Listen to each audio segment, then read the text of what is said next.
everybody! I had a lot of fun making my last Get Ready With Me video, so I thought I would do another one. And I kind of feel like talking about some true crime today, so that's gonna be the topic of the video. My heater will probably be going on and off in this video because it's freezing in my room, so I'm sorry if the noise is distracting, but I'm cold. I just want to make a quick little disclaimer that I don't mean any disrespect to anybody that I'm talking about in this video, the families or the actual subjects of the true crime cases. Since I don't plan on making true crime videos on my channel at any point, this is a good way for me to talk about true crime. I know some people find it disrespectful to talk about true crime while you do your makeup. I don't really understand that personally. Like, if you're spreading awareness about certain things, why should it matter what you're doing while you're talking about it? I don't know. No disrespect meant. I apologize if anything comes off as disrespectful. It's not meant that way. So I'm going to talk about some of the cases that I think about a lot, or that I just have on my mind a lot. And I want to just kind of explain a little bit why I like true crime, like my backstory. So ever since I was very young, I wanted to be an anthropologist. It didn't end up happening, but I've always been interested in like humans as a species, like how humans think and why they make the decisions that they make, and just human nature, which isn't necessarily murder related or anything like that. I have been around death for a large portion of my life, so I feel like I view it differently than a lot of people. My best friend died when I was 4 years old. He wasn't murdered, he had cancer, but I didn't feel like I was supposed to be sad by it when I was younger. Nobody around me really gave off the vibe that like I was supposed to be sad or cry about it, other than his mom. His mom was very nurturing and like cared how I felt. It wasn't like a "are you okay?" like it's okay to cry kind of thing. Like nobody ever really said that to me, so I didn't feel sad by it. I knew he was gone, and I knew I kind of felt sad because he was gone, but I didn't know that death was like a big deal at the time. And as a teenager, my aunt was murdered. It's not an unsolved case. We know who did it. We know why he did it. That really propelled me forward into true crime more. And at the time, YouTube wasn't really a place for true crime. There were barely any like tutorials on YouTube at that time. I didn't have a way to fuel my interest in true crime until like YouTube and Netflix started to come along. I just realized I have not been touching my makeup while I've been talking, and that's the whole point of this video. So I just don't want it to seem like I'm trying to be one of those "I'm not like other girls" kind of girls.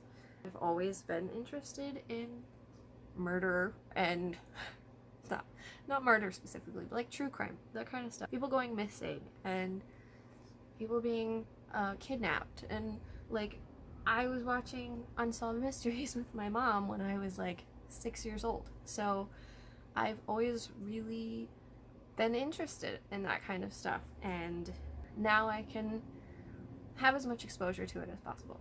So that was a really long-winded way of saying I'm interested in humans, basically, like how we think and why we act certain ways or commit crimes and things like that. I'm gonna go prime my eyelids really quick. I just realized I don't like that eyeshadow primer, and I just put it on anyway, but whatever.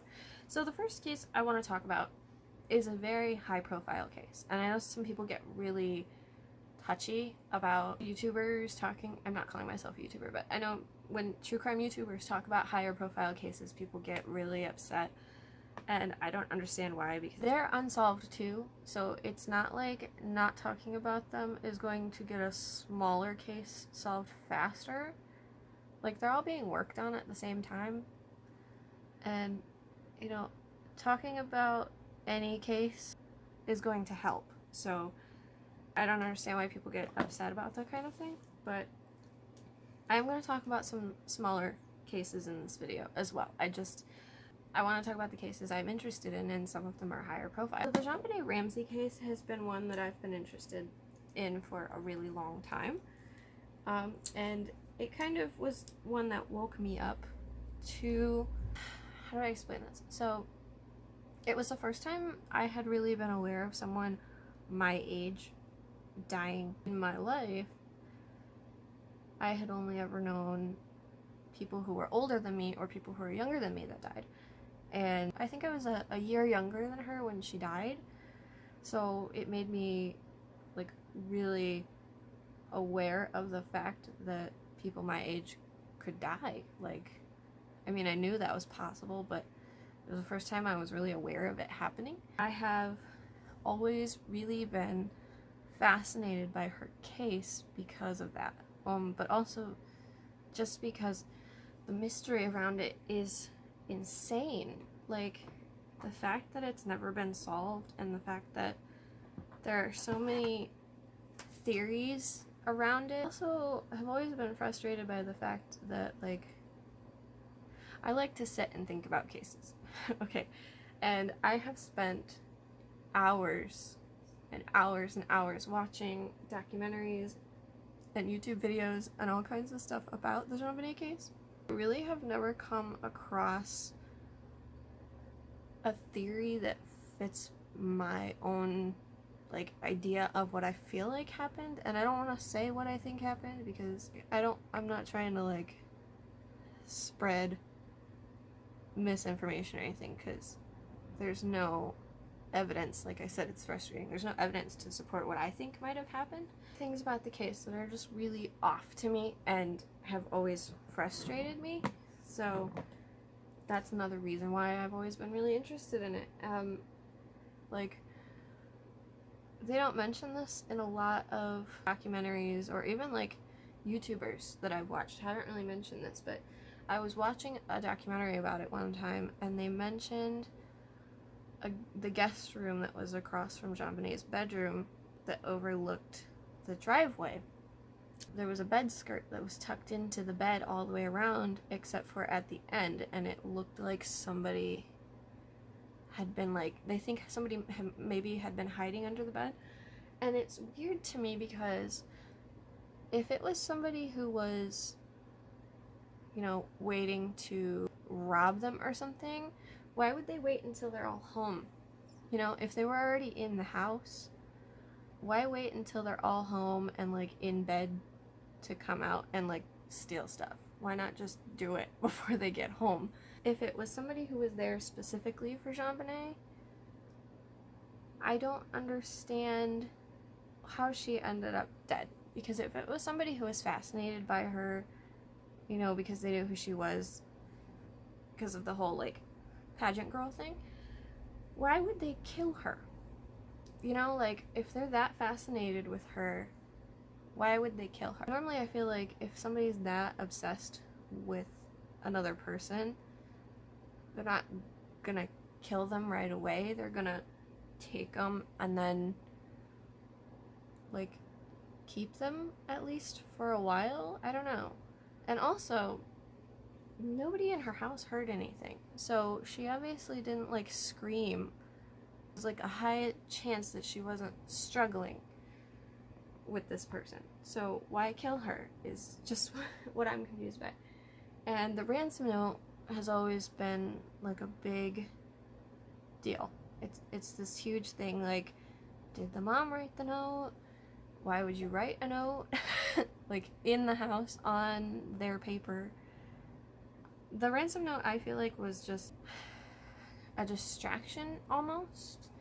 And like I said, I don't want to say what I think happened, but there's some evidence to prove, even though they have already found everyone not guilty that lived in the house with her, there's some evidence to prove that somebody within the house did do it. I feel like the family was lying about certain things. There's a phone call, the phone call that Patsy made to 911, where the 911 dispatcher said she heard another voice after Patsy thought she hung up the phone, and a lot of people think that that was Burke when they said Burke was supposed to be sleeping.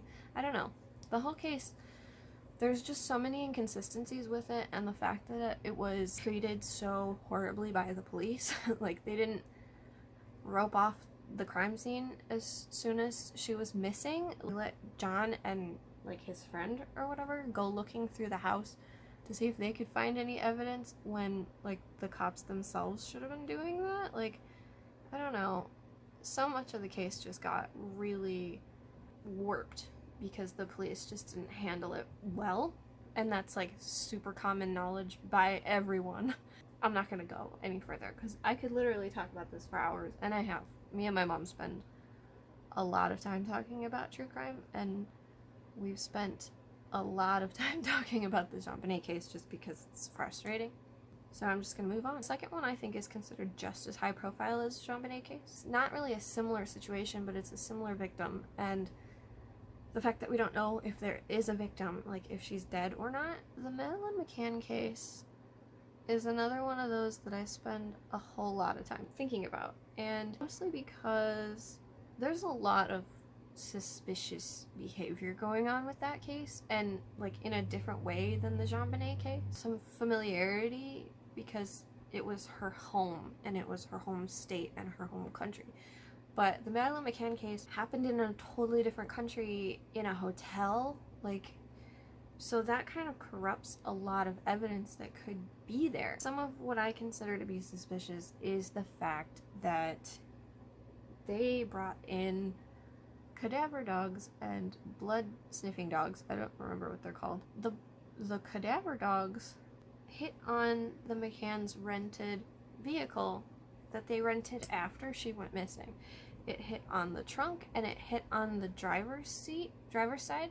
Okay, like I get it. Like, it's a rental. Something could have happened in that rental that had nothing to do with the case before they got it. But the dogs also hit on Kate McCann's clothes. And how does that happen? Like, the blood dogs, I think, hit on an area in the parents' bedroom and the living room. But why on her clothes was there smell of a dead body? Like, they set all of the clothes out from the McCanns, Madeleine's, the twins, her mom's, her dad's, and they hit on one specific pair, I think, of pajamas of Madeleine's and of her mom's outfit that she was wearing that day. Like, why? And I think her parents, not that I'm not giving my theory or anything here, this is just me observing. Her parents had some strange behavior. Disregard the fact that they left her and the twins alone. Whatever. You know, the other parents left their kids alone too, and none of them went missing or had something happen to them. But after she went missing, and this is something me and my mom have talked about a lot too, because she's a parent, and I wanted her opinion. The parents spent a lot of time being very, like, affectionate with each other, I guess is the only way I could describe it. They were touching on each other a lot and holding hands, and, like, it kind of, okay, again, not saying this is what I think, I'm not blaming anybody, I'm just saying it looked a lot to me like her dad was, like, soothing her mom, like reassuring her, but in, like, I guess that could be in, like, our daughter is missing, like, you're upset, I'm consoling you kind of way. But it looked to me like he was protecting her in a way by their body language. It looked like he was trying to place himself, like, strategically next to her to keep people from, like, focusing on her or something. That's just what I noticed. I'm not a body language expert or anything like that, and I think a lot of the rules of body language are kind of bullshit. That's just what I see from it. And my biggest theory for this one, because it doesn't blame anybody particular, it's just what I think could possibly have happened, is if she was abducted by somebody and, like, taken for a sexual reason, whatever, I think it's likely that she was dumped in the ocean. Maybe she was struggling too much, or, you know, they were too rough on her and accidentally killed her. Whoever did it, I'm not saying who I think. Maybe something happened that wasn't planned and she died and they had to get rid of her somehow, and so they just ditched her in the water. I know my mom included, there are people that don't think that that's what happened because they said her body would have washed up eventually. But, I mean, would it have if they took her out into the ocean and, like, weighted her down or something? It feels strange talking about a child that way to me. So I'm just gonna move on now. A smaller case that I've always been really bothered by. I can't remember, I'm horrible with names, so I apologize. I'll try to do some research and like put things on the screen while I'm talking about it, if I don't remember something. There's a case, I believe it's from Chicago, about a guy who, I don't even remember, I could not find any information on this case online. It's like it never happened, but me and my mom talk about this one kind of a lot too, so I know it happened. But there's a case of a guy that I think he was buying his girlfriend medicine because she was sick, and he never showed up at her house, so she got worried, I think. She either called his parents or like called the police. Somebody was called, and they found his car in like a grocery store parking lot. And I can't remember, but I think it looked like it had just been abandoned. Like it wasn't broken into.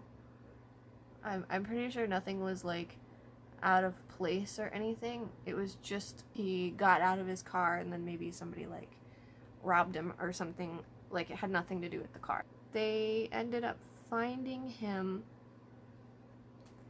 in an abandoned house, dead. And I'm pretty sure they never actually found out what happened. But the theory that they were going with for a long time, as far as I know, was he was attacked in the parking lot and killed and left in this abandoned house. They think he was still alive when he was dumped in the abandoned house, but that he died there, which is part of what I think bothers me so much about it, because they just left him to die. Things like that are just really sad to me. There's another case sort of similar to that one, but quite a bit different, and it's also based here in Chicago. I can't remember his name. I believe he was a young Jewish man, and he went missing, and they found his car on the side of a highway with like all of his stuff in it. Like he had nothing on his person. It was just all in his car. They found his clothes in a nearby lake along with an empty Tylenol PM bottle. There's this big thing about how his favorite book was Into the Wild, I think is the I know this book, okay? And I know that there was another case that had to do with this book, but this was his favorite book, and they think that he was trying to have like a similar experience to what happened in the book, and that something happened to him. The cops think, because they found the Tylenol PM, that he was trying to end his life, and his family does not think that that's true. They believe the theory more that he was trying to have like a spiritual experience. I can't remember if there was any explanation by his actual family for the Tylenol, or the fact that like he literally had emptied the entire bottle. Like whether or not he ingested the bottle, they don't know because they never found him. But I don't know if his family ever had like a reason as to why he would have taken a lot of Tylenol PM, especially if he was like driving, you know, he was in his car on his way somewhere. I've always been really interested in what happened to him. There's like a very high chance that we'll never know. When it's cases like this where you find everything but the body, it's not very likely that you will find the body because there's so many places for it to be. Unless there's like a sign that it's somewhere specific, like I feel like it's impossible pretty much to find just a random body in the span of the United States, or like any country for that matter, where it's a large chunk of land. So I'm gonna do my other eye and my eyebrow off camera so that this is not like a horribly long video, and I'll be back. So the last case that I'm probably going to talk about, because it's a pretty long one too, is the Maura Murray case. And this is, I feel like, sort of a high profile case. I'm not 100% sure if it is considered to be. But I have watched, again, a lot of stuff about this case. And I can't make up my mind what I think happened. I really don't. I don't know. There's a lot weird about the case that doesn't support really any of the theories that I've seen. And then there's other stuff that supports theories that don't fit into what people think was realistic as far as Maura. Like there's a theory that she like ran away, you know, that she just ran away. My dog is bumping my camera. And like her family doesn't think that's realistic, so it makes me question if I believe that or not. Because, you know, her family would likely know her best. Like, her family and her friends know more about her than just like random people on the internet talking about her. If you haven't ever looked into her case, I really recommend it because it's a weird one. Crazy stuff I think happened to her leading up to her going missing, and there are theories that like something really messed with her as far as like there are people that think she hit somebody with a car, is running away from that, which I don't really see that. That just doesn't make a lot of sense to me as far as like ditching her whole life just because she hit somebody with a car. And she seemed too much like a good person to hit somebody with her car and then just ditch it. Like, you know, just leave. Because they did find her car. Just a lot of questionable stuff going on in her case. The fact that she bought alcohol right before she went missing. Like, a lot of alcohol. Enough for like a party. Not just for one person. And I think they found all the alcohol, or a majority of it, in her car when they found her car. It's not like she bought it to run away. Like, why would you buy alcohol if you're running away? I don't understand that, because I don't drink, but the alcohol was always what made it kind of weird to me. Like, why did she buy all that alcohol and then it just left it in her car? And another thing that people thought meant that she didn't intend to run away was the fact that she had a form for something she was planning. I can't remember exactly off the top of my head right now, but you don't bring paperwork with you if you're going missing. Like, if you plan on running away, you're not going to bring stuff with you. It doesn't vibe well with what happened. And it kind of almost negates a lot of the theories that people had for her, like where she went. Because why would you make plans and then go missing? Like, that's what they say a lot of the time when there's a case that they think somebody committed suicide in. It's like they were making plans for the next day or the next week or whatever. Why would they do that if they were if they were planning to kill themselves, which makes people think they were murdered, you know, that kind of thing. I really don't know what I think happened to Maura Murray. Like, I don't know where I think she is, or if I think she's alive or not. I don't know. I really don't know. There was one more that I wanted to talk about. The Amy Bradley case. I believe that's the one that I'm thinking of.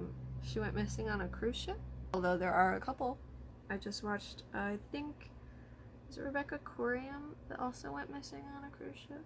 Amy Bradley was the one that her family actually hired a detective to try and find her. I think it was on Barbados? Is it Barbados?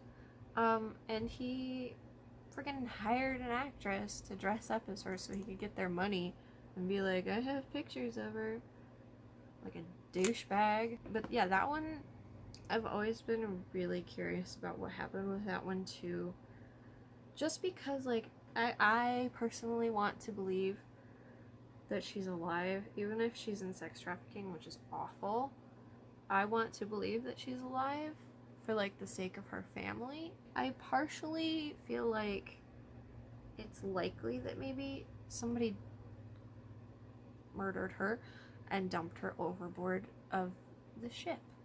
And there is one suspect in particular that people like to look at in her disappearance that could have been the one that dumped her overboard. I'm not gonna say, you can watch the case for yourself and see what you think, but I feel like that's likely, but I don't want to believe that that's what happened. You know, I want to believe that she's alive somewhere, even if she's in, again, like, it's awful if she is in sex trafficking, but, like, at least she's alive. Some true crime cases really just, they're so frustrating. Oh, I know I said that was gonna be the last one, but I just remembered another one. I just was watching a video that I've already watched about this recently, and that's what reminded me. The Johnny Gosch case. I am just fascinated by it, and not in like a, I'm sorry, not in like a disrespectful, like, I'm fascinated by your son being missing, ma'am, but more like a, I am so bothered that no one ever found him, and that there was that guy that came forward that I don't think is very credible at all with the multiple personality disorder. Like, I don't think that guy is very reliable, if you ask me. Even though they did find that little, like, shack that had all the initials of, they say, young boys' names, like, on the wall, and they found, like, Johnny Gosch's initials on the wall. I don't want to believe him. Maybe because I want to believe that Johnny Gosch is alive. That was all. All the true crime cases that I wanted to talk about. I mean, there are several that I think about a lot, but I don't want to, like, make this video, like, all about every case I've ever watched or anything. So, like, I'm drawing the line there. I don't know how many cases I talked about, but I'm kind of debating talking about my aunt's case. I don't know if I necessarily want to. It's not like a big dramatic case or anything, but it was extremely upsetting. It's upsetting anytime anyone gets murdered, but it was the first murder that I had been affected by personally. I never met my aunt, which was what upset me about it kind of the most. I was stripped of the chance to ever get to meet her because of an asshole who couldn't live without her, which makes no sense since he murdered her. Maybe if I get, like, my parents' permission in the future to talk about it, I might. But other than that, I don't really want to just do it and then, like, mention it to my parents and have them be upset or something. You know, I want to make sure they're okay with it first. Specifically my dad, because it was his sister. It's my get ready with me. The lighting, I'm sure, has gotten worse as time has gone on. It's probably gonna look awful, and I'm sorry, but it's kind of mainly just for people to listen to. I like to listen to Get Ready With Me's while I do my makeup. I also like to listen to true crime while I do my makeup. Maybe that's how others will use this video. If you like this type of video where I just sit and do my makeup and talk about stuff, I like it because I like talking about stuff. Let me know and I will do more of them. If there's something you want me to talk about in one of them specifically, then feel free to request it. And maybe consider subscribing to my channel if you like my videos. That would be awesome. Thank you for watching, and I'll see you later. Bye-bye.